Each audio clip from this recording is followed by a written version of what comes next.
What's going on? This is the Gamer Buff. Thank you guys for popping in. Happy to have you here. It's a weekly rundown of gamer news. That's what we do here. I'm Jefferson Carps with the Gamer Buff, Dove Larson. What's up, Dove? Not much. How you doing, Carps? I'm terrific. I'm fantastic. I'm ready to hit the gaming news of the week, and I want to start. This is very exciting. It's in the game. Madden NFL. It's the 4-part documentary from Prime Video. It kicks off on November 26th. Dove, what's your interest level here? I'm pretty excited about it. I mean, I know I rag on EA Sports a lot, but I had a deep love of Madden games since the beginning of gaming for me. I've always loved them since the original John Madden football, where they didn't actually have the team names. They just had the cities and they had the little windows of the players, and it was really hard and just awful. But ever since then, I've been hooked. It's a great game. They built a great franchise over it, and I love it. I'm interested to see what happened and how they became what they are today. Just a lot of cool lore and a lot of rumors that I'm sure a lot of us have heard. So it's just cool to see a documentary and just get all the facts and what actually happened. And the trailers, there's a lot of really interesting stuff. Like when this game was first shown to John Madden, the legend himself, he hated it. Yeah. And I've always heard that, but there's a story behind it, and that's what this is for. So that's why I'm excited to see it. That's what this is for. How did it go from John Madden hates this game 36 years ago to what it is now, to what it became in the late 90s, early 2000s, and continues today? Exactly. And that's exactly it. It was this close to just not ever happening. And now they own the NFL license for video games. They're the only ones who can make realistic ones. And dude, they're making pretty much money hand over fist from this game. So yeah, that's incredible. It's in the game, Madden NFL, November 26th, Prime Video. So let's talk about Bethesda. We've certainly raved on this show, on this program, about Fallout, the Elder Scrolls, less so when it comes to Starfield. But this week, this is the news. It's the union workers at Bethesda who have gone on strike. What is happening? Todd Howard, your boy, has a bit of a mess on his hands. Yeah, well, some, not too happy employees. There's some issues with workers trying to remote work and the company not really being too hip to that. And also some issues outsourcing quality assurance. That's the big one. Yeah, and that's the big one that the union's not budging on at all. But you also got to talk about remote work because a lot of this computer work can be done from home. So it's just a union thing there. But outsourcing quality assurance to me doesn't make a whole lot of sense. But I don't run Bethesda. If I did, I wouldn't outsource it. Who does run Bethesda? Todd Howard. He's a big part of it, and he's a big turd. Well, there's the strike now, and so Bethesda is in the news. Todd Howard is in the news as a result. He's happy about that. Yeah, he's not. This doesn't upset Todd Howard at all. The union keeps going to the table with the same exact proposals of we want to work at home, and I'll avoid that one, but to take their jobs and to outsource it elsewhere they have a valid point. Right. You have a union contract. You can't go breaking that. And if you're doing that, why should they budge on their contract? You can't just break and violate a contract and then be like, oh, well, sign a new contract where that's okay. That's shady business. And I mean, I got to be on the side of the union for this one. I usually, you got to support them, man. They're the people making the games, and we need to support them to continue to have really good games. If we don't, we're gonna get yearly crap fest. We're gonna get stupid live service games like Suicide Squad or something like that. Yeah, things forced out. We need passion. We need to take care of the employees. So that's the truth. And I hope that's what happens. a couple months back, we broke news on this show about this union forming. Yep. At Bethesda around the same time that Blizzard formed as well, and they're strong. The union is proving to be strong because you stop giving away their jobs. That's it. So we'll see what happens. But Todd Howard, another mess on his hands, and I'm sure he loves every second of it. Let's talk about something fun. Please. Okay. Let's do it. What if I said, just listen to these words. Control. Ooh. Max Payne. Dub. Yeah. Alan Wake. Oh, baby. Yeah, you're getting all hot and I'm going to need bothered, a minute, huh? boys. All tingly inside and out. Jeez, those are my games. All right, well, talk to me about Sam Lake, creative director, Remedy Entertainment. Well, he received the Andrew Yoon Award. I hope I'm pronouncing that correctly. And people like Hideo Kojima have earned the award, visionaries in video games, if you will. And it's well deserved. I love Alan Wake 2. If you haven't played it, it's just something to be seen. If you've liked any of the Remedy games in the past, there's something in Alan Wake that you would probably find incredibly fun. Not only that, like the guy just makes creative stuff at the end, and it's good. It's not just creative to be weird and stupid. It always has a point, and it always ties in together, and that's why I really keep going back to these games. 30 years in gaming.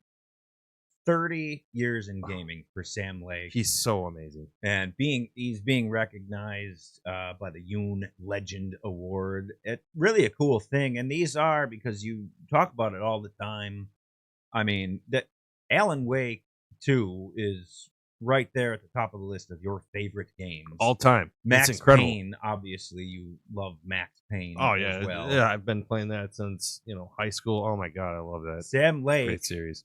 He's developed a hell of a lineup, and he's getting recognized for that, and that's really cool. Yeah, and he should, man. He, like, everyone talks about Kojima, and Lake is the same to me, like the same breath. He's amazing. He's like one of my heroes in video games. He does it all. He's acting. He's in the games. That's the shocking thing. Like, say that again. Tell people about that. Well, he's the face actor for both Max Payne, the original, created NPC for, well, not NPC, but the character for Max Payne that you play as, and he's also Alex Casey in the Alan Wake games. So you play as him, well, not as him. You play and you interact with Sam Lake, but he's voiced by James McCaffrey. It's just all-time great stuff. But Sam Lake is in almost all the games. I think you see flashes of him in Control also. I'd have to double check. Yeah, but he's which is so great. cool. I mean, he's creative director at Remedy Entertainment, and he's in all these games. He's a part of all these games. Yes, yeah. As a character, as a face, as something. So the dude's doing so much more than just leading a company, and he's been doing it for a long time, and he continues to produce absolute gems. And congrats to him. It's well deserved. Yeah. He's not only creating the art, he's part of it, and I love it. So good for him. Here's a group of developers, Dove, that tried to create some art. Grove Street Games, developer behind GTA's trilogy, the Definitive Edition. Mm-hmm. They had a little something to say to Rockstar Games, calling out Rockstar's dick move. Why? Dick move? What's going on? Well, Rockstar took off.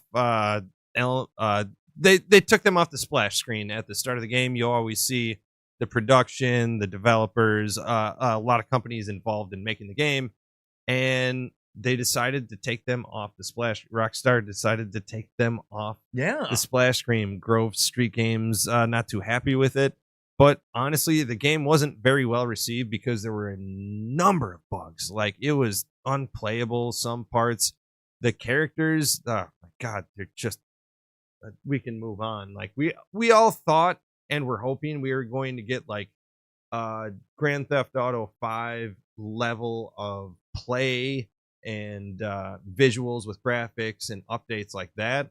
And we got basically a mobile game on the next generation of consoles. And many people, me included, were pretty pissed off. So they obviously Grove Street Games dropped the ball on the original release of Yes, I would the say GTA so. trilogy, the definitive edition. But the game now is fixed. It's updated and it's worth a look. There's a lot more updates. If Yeah. you gave up on it in 2021, it's worth a look now. Yeah. However, Grove Street Games dropped, as you say, from the splash screen at the beginning of the game. They're calling it a dick move by Rockstar. They're also claiming that they're responsible, Grove Street Games, they are responsible for hundreds of fixes to this game. Should they have been removed? Do they have a right to be upset? Do they have a right to unfollow Rockstar on X, formerly Twitter? Where do you stand? Pick a side, Dove. Pick a side. Well, excuse me. I would say clearly that, they have the right to feel any way they want. They can feel upset, but it's a privilege to be on that splash screen. And I think Rockstar is just like, you didn't do the work that we thought you were going to do initially. And I know there's a little bit of back and forth, but no like concrete evidence from either side. I know Grove Street saying that they had the fixes years ago, but Rockstar hasn't let them out, or they've been slow releasing them. So, who's to say who's really to blame? But they really should have just put out the best possible game. If you had to make hundreds of fixes, which I understand games, you release them, you got to have a lot of fixes, but hundreds of them, and they're like, why were we taking out? You had hundreds of issues, hundreds of bugs. You had to say that you fixed that many problems with a release of your game. Maybe that's why. That's a fair point. They're saying, hey, we had hundreds of fixes here, and Rockstar is saying you had to make hundreds of fixes off the splash screen. I think it's fair. You fucked up. You should have worked harder the first time. And they're still in the end credits because they are developers of this game. But get over it. You blew it. Get over it. Yeah. You're still attached to the game. They didn't take you off. They can't. But that at the end of the day, it's just a splash screen. Pick yourselves up and take charge of the next project. That's really all you can do. All right. Out right now on YouTube at 2 Hats and a Beard. There's a new game called Magic Craft. Dove has an indie spotlight on this game. It's really very good. You're thinking, hey, will I like this game? Maybe I should check this game out. You don't want to go pay for it. First, you want to watch the indie spotlight at 2 Hats and a Beard. From the Dove, the gamer buff. Magic Craft is a game. It's out now. Great review, by the way. Thank you, bud. Great video. Thanks. You want to talk to Jim? Jim Adams? Jim, how you doing, bud? Jim Adams of 2 Hats and a Beard. I'm doing great. Great show, guys. Nice and clean. Thank you. Thanks, Jim. Of course. One cool little tidbit. I don't know if we have time for this, but it's just all right. Hmm? How was your week, Jim? How about you let me host the show? Of course. And you follow my lead. Thank you. How was Jim, my week? How was your week? Oh, dreadful. It's hard to get out of bed in the morning. All right, Jim. Did we miss anything on the program? I'm glad you asked. No, super clean program. Everything was great. But Doug, you mentioned Sam Lake won the Andrew Yoon Legend Award. Yes. Which is a big deal, right? But so is the meal you get at the award show. This is kind of cool. It's the Yoon's Over My Hammy dinner. So it's just a really cool night all around. Congratulations, Sam Lake. That's it. That's all I got. That's all he's got. Everyone. That's all Jim's got. All right, that one wasn't bad. Thank you, Jim. Let's go to Denny's, by the way. Thank you, Jim. Now we all want Denny's. He's the gamer buff. Dove Larson. Like, share, subscribe for more content. He's got Dove's Digital Deep Dive, gamer reviews, and other just gaming info, the history of gaming, all of that in the Digital Deep Dives. He's got Dove's indie spotlights like Magic Craft out now. The Gamer Buff podcast, that's what you're on right here, right now. It's all at 2 Hats and a Beard. Thank you guys for hanging out with us. Appreciate you. We'll do it again in a week. Hey, fellas, Game on. Game on, Carp.